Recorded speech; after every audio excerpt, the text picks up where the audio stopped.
જય સ્વામિનારાયણ મિત્રો, કેમ છો? મજામાં? ચાલો આજે આપણે ચેપ્ટર ની અંદર લાસ્ટ ટાઈમ મેં તમને કાર્બનિક સંયોજનોનું વર્ગીકરણ સમજાવ્યું કે કયા કયા સંયોજનો કાર્બનિક સંયોજનો છે. હવે આજે આપણે પેલા આલ્ડિહાઇડ કીટોન એનું આઈપીસી નામકરણ શીખ્યું.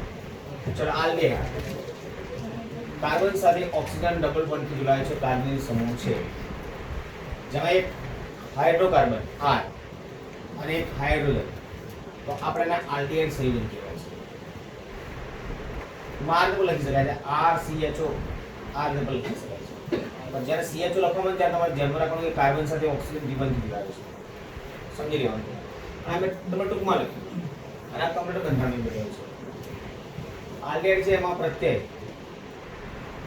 R લાગશે, રાઈટ. સપોઝ જો બે CHO સમૂહ હોય તો બે ડાય વત્તા આલ એટલે કે ડાયલ લાગશે, રાઈટ.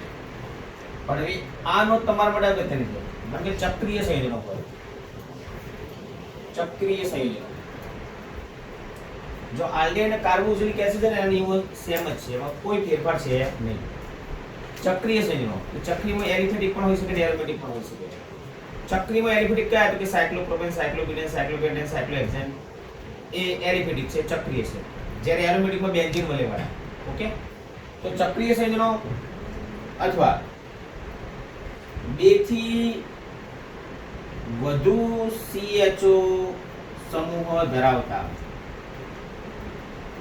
એલિફેટિક સંયોજનો, એલિફેટિક સંયોજનો પ્રત્યય બદલી જશે. આલ ડાયન નહીં લાગે કે ટ્રાયલ નહીં લાગે, ત્રણ વધુ કે ટ્રાયલ ના લાગે, કાર્બાલ્ડિહાઇડ લાગશે. કાર્બાલ્ડિહાઇડ આ યાદ રાખજો ખાસ. આની પછી ચક્રીયમાં તો સાયક્લોપ્રોપેનોલ એવું ના લખાય, સાયક્લોપ્રોપેન કાર્બાલ્ડિહાઇડ લખાય. તો ચક્રીય સંયોજનો હોય કે બે થી વધુ CHO ધરાવતા એલિફેટિક સંયોજનો. બે સુધી વધુ ડાયલ લાગશે, પણ જો બે થી વધી જાય ને તો ટ્રાયલ ના લાગે, ત્યારે ટ્રાય કાર્બાલ્ડિહાઇડ લાગશે. ક્લિયર? તો આપણે એક્ઝામ્પલ જોઈએ ખાસ. ચલો આમ તો તમે જાતે બનાવી શકો. ચલો CHO બરાબર છે, અહીંયા આપણે H રાખીએ. ચાલો મેં તમને R તરીકે કીધું છે, R તરીકે H લઈ શકાય છે, R તરીકે આલ્કિલ સમૂહ લઈ શકાય છે, અને R તરીકે એરાઇલ યાની ફિનાઇલ પણ લઈ શકાય છે. આલ્કિલ તમે જાણો છો, methyl, ethyl propyl, isopropyl, tributyl, butyl, butyl, isobutyl, neopentyl બધા આલ્કિલ સમૂહ છે. પ્રેક્ટિસ મેં કરાવી છે. ઓકે, એરાઇલ તરીકે તમારે ફિનાઇલ લેવાનું. આલ્કિલ તરીકે ખબર પડે ને, મિથાઇલ, ઇથાઇલ, પ્રોપાઇલ, આઇસોપ્રોપાઇલ. જો CH3 bond methyl, CH3 CH2 bond ethyl, CH3 CH2 CH2 bond propyl, CH3 CH bond CH3 isopropyl, CH3 CH2 CH2 CH2 bond પ્રાથમિક butyl, CH3 CH bond CH2 CH3 દ્વિતીયક butyl, CH3 CH3 CH2 bond isobutyl, C નીચે valency ખાલી 3 CH3 તૃતીયક butyl, C સાથે 3 CH3 આ બધું CH2 bond નિયોપેન્ટાઇલ. આ બધા સમૂહ તમારા મગજમાં જ છે, બરાબર છે. અને એરાઇલ એટલે ફિનાઇલ સમૂહ, એરાઇલ એટલે ફિનાઇલ સમૂહ. ઓકે, તો મેં યાદ લીધું. ચલો આલ્કાઇલ તરીકે હું મિથાઇલ લઉં, CH3 CH, રાઈટ. ક્લિયર? ચલો હવે એક એક કાર્બન વધારો દો એટલે શું ઇન્ક્રીઝ થાય ખબર છે? CH2 નો વધારો થાય ને, લખાવો. ચલો CH3 CH2 CH, CH3 CH2 CH2 CH, 4 और 5 CH3 CH2 CH2 CH2 CH, 5 6 માટે CH3 CH2 CH2 CH2 CH2 CH. જ્યાં સુધી તમને નામ નહીં આવડે ત્યાં સુધી ચેપ્ટર નહીં આવડે. 6 સુધી. ચલો હવે થોડું બદલીએ છીએ. CHO bond CH, right. ચલો હવે CHO CH 2 CH CHO CH2 CH. Okay, ચલો હવે ચક્રીય CHO બરાબર. ચલો બેન્ઝીન ઉપર CHO બરાબર, એટલે એને ચેક કરો. ચલો હવે આલ્કેન હું તમારું નામકરણ કરું છું. પેલા કાર્બનની સંખ્યા 1, તો એક કાર્બન ધરાવતું મૂળ આલ્કેન, એટલે આને આલ્કેનાલ કહેવાય સાદી ભાષામાં. આલ્કેનાલ. આલ્કેન કોણ છે? એક કાર્બન વાળો મિથેન, તો મિથેનાલ. બરાબર, અહીં લખી જાવ મિથેનાલ. તો આ નામ છે એ IUPAC. બે કાર્બન છે એટલે મૂળ આલ્કેન ઇથેન અને CH નો પ્રત્યય R, that means ઇથેનાલ. હવે તો ત્રણ કાર્બન તો પ્રોપેનાલ, ચાર તો બ્યુટેનાલ, પાંચ તો પેન્ટેનાલ, છ તો હેક્ઝેનાલ. હવે આનું પ્રચલિત નામ જોડે લખી જ કાઢું છું. મિથેનાલ, that means formaldehyde, not alpine. Formaldehyde, right? Yeah, acetaldehyde. બે કાર્બન છે acetaldehyde, right? ત્રણ પ્રોપિયોનાલ્ડીહાઇડ, પ્રોપિયોનાલ્ડીહાઇડ. ચાર તો બ્યુટીરાલ્ડીહાઇડ, બ્યુટીરાલ્ડીહાઇડ. પાંચ તો વેલેરાલ્ડીહાઇડ, વેલેરાલ્ડીહાઇડ. છ તો કેપ્રોઆલ્ડીહાઇડ, તો કેપ્રોઆલ્ડીહાઇડ, રાઈટ. ચલો આ પહેલો કાર્બન ને બીજો કાર્બન, બે તો ડાયલ લાગશે. બે કાર્બન ઇથેન, 1 2 ડાયલ. બે કાર્બન ઇથેન અને બે CH ડાયલ. પહેલો બીજો છે 1 2 ડાયલ, એટલે ઇથેન 1 2 ડાયલ. અને ગ્લાયોક્ઝલ કહેવાય, ગ્લાયોક્ઝલ. પણ હવે જરા ધ્યાનથી જો, અહીંયા 1 2 અને 3 CH ધરાવતી એલિફેટિક છે, એટલે હવે તમારી ટ્રાયલ ના લાગે, લખી જ છે. બે થી વધુ CH સમૂહ ધરાવતો હોય ને એલિફેટિક ની અંદર, તો તમારે કાર્બાલ્ડિહાઇડ પ્રત્યય લગાડવાનો. પણ ત્યાં તમારે CH નો કાર્બન નહીં ગણવાનો, તો અહીંયા પહેલો બીજો ત્રીજો આ રીતે કાર્બન ગણવાના. તો ત્રણ કાર્બન પ્રોપેન, પહેલા પર CHO, બીજા પર CHO અને ત્રીજા પર પણ CHO છે, એટલે 1 2 3 ટ્રાય કાર્બાલ્ડિહાઇડ. કાર્બાલ્ડિહાઇડ લખશે કારણ કે બે થી વધી ગયા ને તમારે. ઓકે, ચલો તો નામ આવું થશે પ્રોપેન 1 2 3 ટ્રાય કાર્બાલ્ડિહાઇડ, રાઈટ.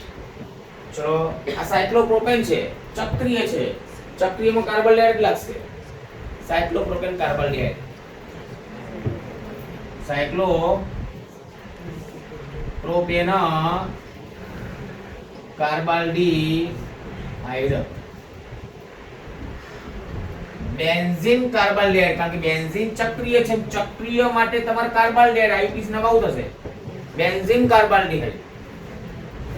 IUPAC નામ થશે બેન્ઝીન કાર્બાલ્ડિહાઇડ. અને પ્રચલિત નામ છે બેન્ઝાલ્ડિહાઇડ, બેન્ઝાલ્ડિહાઇડ.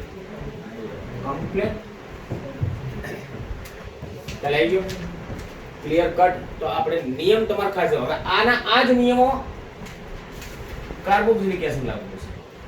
કાર્બોક્સિલિક એસિડમાં પણ આ જ નિયમો છે. આમાં કાર્બોક્સિલિક કાર્બાલ્ડિહાઇડ ની શું લખશે? Carboxylic acid. બાકી આ નિયમોમાં કોઈ ફેરફાર થશે નહીં, બરાબર છે. ચલો હવે આમાં નામ હું તમને કાર્બોક્સિલિક એસિડ માટે લખી કાઢું છું. કોપીમાં આપેલું છે, ચિંતા ના કરશો. ઓકે, કીટોન પછી આપણે જોઈએ, કારણ કે એના સેમ એના જેવું છે ને એટલા માટે. કાર્બન સાથે ઓક્સિજન દ્વિબંધી જોડાય છે અને આપણે કાર્બોનિલ સમૂહ કહેવાય. આ કાર્બન સાથે એક હાઇડ્રોકાર્બન. ચલો હવે આલ્ડિહાઇડમાં જે IUPAC નામકરણ માટે આપણે નિયમો લાગુ પડે છે ને, કાર્બોક્સિલિક એસિડ માટે પણ એવા જ છે. એટલે આપણે એક કામ કરીએ, કીટોન પછી બાજુ રહેવા દે IUPAC નામકરણ, આની સાથે કાર્બોક્સિલિક એસિડ આપણે લઈ લઈએ, બરાબર છે. તો જો કાર્બન સાથે ઓક્સિજન દ્વિબંધી જોડાય છે, કાર્બોનિલ સમૂહ છે. એક હાઇડ્રોકાર્બન, એક હાઇડ્રોક્સિલ, તો કાર્બોક્સિલિક એસિડ કયો? Carboxylic acid, carboxylic acid, right. એમાં પ્રત્યય ઓઇક એસિડ લાગશે, ઓઇક એસિડ. જો બે સીડ બોલે સમૂહ હોય ને, એટલે કે બે કાર્બોક્સિલ સમૂહ, તો ડાયોઇક એસિડ, ડાય વત્તા ઓઇક એસિડ, ડાયોઇક એસિડ સક્રિય સંયોજનો કે બે થી વધુ COOH સમૂહ ધરાવતા એરિથમેટિક સંયોજનો, તેમાં પ્રત્યેક કાર્બોક્સિલિક એસિડ લાગશે, કાર્બોક્સિલિક એસિડ લાગશે, બરાબર છે? મેં નિયમો કે બહુ ફેરફાર કર્યો, ઓકે? તો અહીંયા CH એટલે કે હું COOH કરી નાખું દરેક જગ્યાએ, બરાબર ને? એટલે કાર્બોક્સિલિક એસિડ બની ગયો. જ્યાં CHO છે ત્યાં COOH કરી નાખીએ.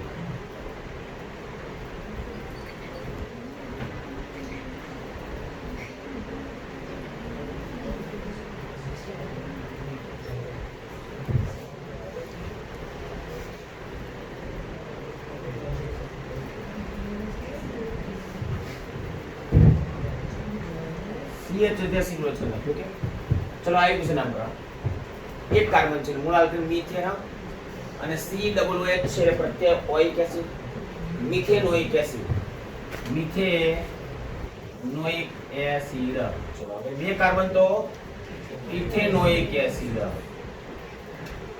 એક બે ત્રણ તો પ્રોપેનોઇક એસિડ, ચાર butanoic acid, pentanoic acid, hexanoic acid. રમકડા ગોઠવો પદ્ધતિ, બરાબર? ફોર્મલ લે તો ફોર્મિક એસિડ. કઈ એસિડ? Formic acid. Formic acid. પછી બે કાર્બન તો acetic acid, propionic acid, butyric acid, valeric acid, valeric acid, caproic acid, caproic acid, right? આમાં થોડો ફેરફાર છે એટલા માટે કરી. ચલો હવે COOH અને COOH. પછી આમાં શું કરું? જે COOH ની વચ્ચે છે એક એક CH2 હું ઇન્ક્રીઝ કરતો, એક એક CH2 ઉમેરતો, ઓકે? COOH CH2 COOH એક COOH CH2 બે COOH. ચલો COOH CH2 ત્રણ COOH. ચલો COOH CH2 ચાર COOH, ઓકે? પહેલો કાર્બન અને બીજો કાર્બન દરેકમાં બે છે એટલે ડાયોઇક એસિડ આવશે. દરેકમાં બે CHO છે, ડેફિનેટલી ડાયોઇક એસિડ જ આવશે. So ethane 1 2 dioic acid, definitely, right? Ethane 1 2 dioic acid. 1 2 3 propane 1 3 dioic acid. Propane 1 3 dioic acid. चलो 1 2 3 અને 4 ब्यूटेन 1 4 डायोइक एसिड. ये वो तो डायोइक एसिड लागશે. કાર્બન ટોટલ 4 છે, પહેલો કાર્બન અને ચોથો કાર્બન કાર્બોક્સિલિક એસિડ છે એટલે 1 4 डायोइक एसिड. 4 છે એટલે ब्यूटेन 1 4 डायोइक एसिड. 1 ને 3 4 ને 5 ખ્યાલ આવી ગયો તમને? 10 10 1 5 डायोइक एसिड. आ 1 4 ने 5 ने का 6, that means hexane 1 6 dioic acid. तो આ બધા મેં તમને આઈપીસી નામ આપ્યા. હવે પ્રચલિત નામમાં તમે જો કે પહેલો જે છે oxalic acid, malonic acid, succinic acid, glutaric acid, adipic acid. ધ્યાનમાં રાખજો ખાસ. मैं तो आगे तैयार करो. ऑक्सिलिक 1 CH2 2 CH2 3 CH2 4 CH2 बचे. आ याद रखो टेक्निक मेरा. ऑक्सिलिक, मेलोनिक, सक्सिनिक, ग्लूटारिक, एडिपिक. बस बात पती गई. ચાલો આમ તો ઘણી વખત પહેલા હું શું કરતો છોકરાને હું કહેતો કે ચલો આ તમારે વાંચી નાખજો તમને આવડી જશે.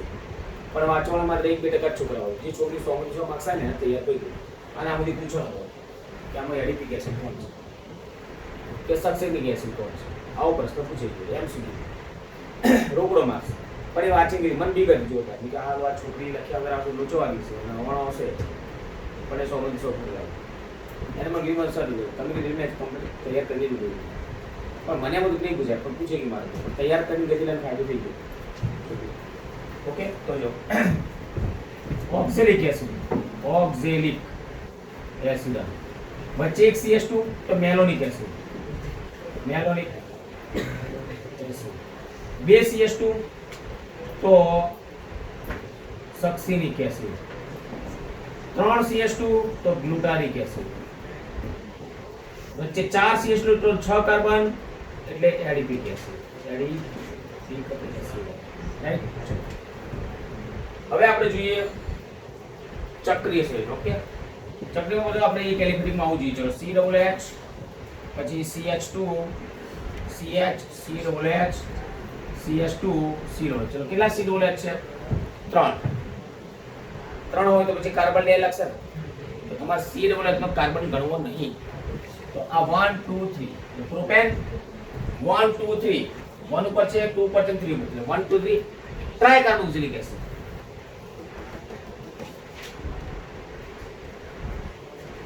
રાઈટ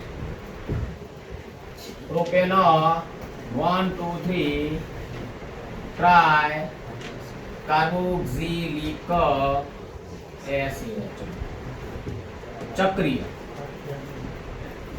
નામ લખતો આવડી જાય આ સાયક્લોપ્રોપેન ચક્રીય એટલે carboxylic acid cyclopropane carboxylic acid okay પછી cyclobutane carboxylic acid right IUPAC નામ છે ને benzene carboxylic acid noted point benzene carboxylic acid એ IUPAC નામ છે ચક્રીયમાં કાર્બોક્સિલિક એસિડ પ્રત્યે લાગશે ઓકે અને બીજું નામ છે benzoic acid benzoic acid IUPAC નામ નથી નોટેડ નો બેન્ઝીન કાર્બોક્સિલિક એસિડ IUPAC નામ છે કમ્પ્લીટ ઓકે ચલો એક બીજી બાબત તમને કે આ જે બધા નામ આપે છે આપણે ફોર્મિક એસિડ એસિડિક એસિડ એ વાસ્તવની અંદર કાર્બોક્સિલિક એસિડના જે નામ છે એના પ્રાપ્ય સ્ત્રોતના આધારે આપે છે કયા સ્ત્રોતમાંથી મળ્યું છે એના જેમ કે તમને વાત કરું કે ફોર્મિક એસિડ છે જ્યારે લાલ પીળી આપણને કાઢે છે ત્યારે જબરદસ્ત મળે છે એટલે એ એસિડનો સ્ત્રાવ હોય છે